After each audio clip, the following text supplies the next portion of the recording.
Radar scammer, you have to see.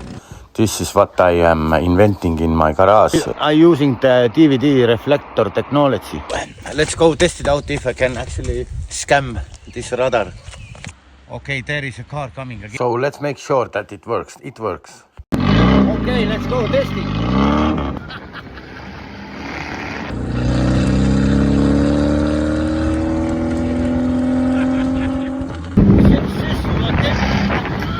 And this other device, what I have, the big one, this is made for high beamers who hit their beam to my eyes.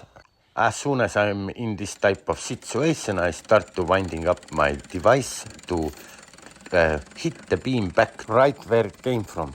Now I start building one of these reflector devices in my garage. One people who look my video in the internet, he would like to have one for his scooter. Follow me.